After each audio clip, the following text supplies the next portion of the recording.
વિજયનગરમાં એક દંપતીને જાનથી મારી નાખવાની ધમકી આપતા નોંધાઈ 8 લોકો વિરુદ્ધ પોલીસ ફરિયાદ।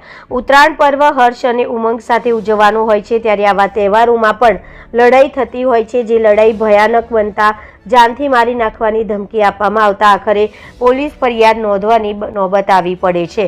પ્રાપ્ત માહિતી મુજબ સાબરકાંઠા જિલ્લા વિજયનગરમાં ગત તારીખ 14 જાન્યુઆરી શહેરી વિસ્તારના પાંડવ ફળિયામાં એક પરિવાર પોતાના મકાનના ધાબા ઉપર પતંગ ચગાવી રહ્યો હતો। એ સમયે કેટલાક યુવકોએ તેમની સાથે બીભત્સ ચેનચાળા કર્યા હતા।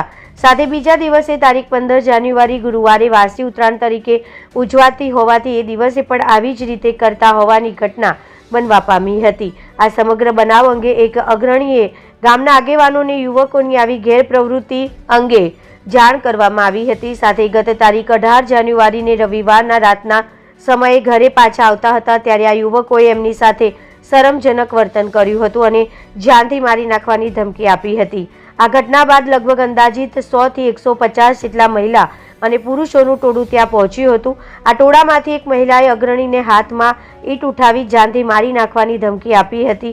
આ સમગ્ર મામલે વિજયનગર પોલીસ મથકે 8 આરોપીઓની વિરુદ્ધમાં પોલીસ ફરિયાદ નોંધવા પામી હતી। પોલીસે આ બનાવનો ગુનો નોંધીને યોગ્ય કાર્યવાહી હાથ ધરવામાં આવી છે। રિપોર્ટર જનક જાદવ, BN ન્યૂઝ ગુજરાતી, સાબરકાંઠા।